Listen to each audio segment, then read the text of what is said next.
Why is nobody speaking about the territory? What I can't believe, second-hand 2024 Ford Territory. What do you think is coming in at? A gentleman reached out to us. His name is Hilton. He was looking at the Chery, funny enough, also looking at the Corolla Cross, and then he spoke about the Territory. And he said he went and drove the Chery, decent, drove the Corolla Cross, slightly underwhelmed, which was surprising, and he drove the Territory. And for him, it was worlds apart. What I can't believe, second-hand 2024 Ford Territory. What do you think is coming in at? Obviously not the top of the range, but what do you think is coming in at? Okay, the main specification was like 600,000. I'm going to say late 400. Early 400s. Early 400. Early 400. Okay. Now, again, we always have the go-tos. Any Suzuki, any Toyota, any Mazda. And to their credit, they deserve it. I always say they deserve it. Why is nobody speaking about the Territory? Have you had the pleasure of driving one? Yes, I've driven one last year. Yeah, I drove it at launch last year and I had it on test last year. And funny you should ask, I have one now. You're kidding. How many cars do you have? You got the Omoda? How many from Porsche? How many from Ferrari? No, so right now I have two. I have the Omoda C9 and I have the new Territory Dark Edition.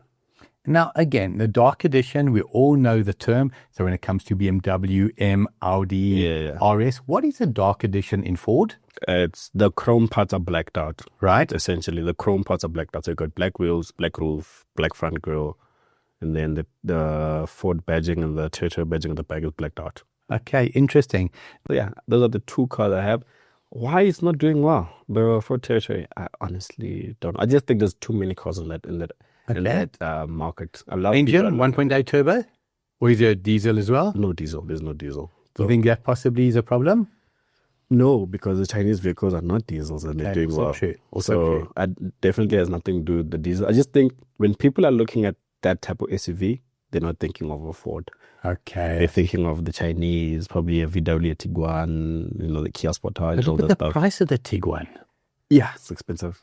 So I think people are just, if you just programmed, when you look at that type of SUV, you're not thinking of Ford. But if you're looking for a double cab or like an Everest or Fortuner, you're thinking of Ford. So I think maybe that's why the Territory is not doing well. The same thing happened with the Puma that got axed as well now. So yeah. So one piece of advice I would like to say to anybody, you always go into it with a car in mind.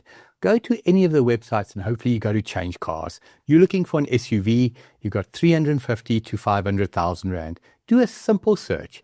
350 minimum price, 500 maximum price, SUV, petrol or diesel, whatever your preference is, and just see what gets thrown out.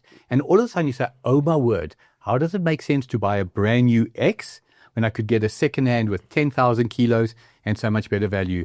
But from here on in, Hilton, you've awakened me to the Territory. Change Cars.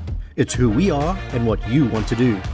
Visit the site where every dealership is quality.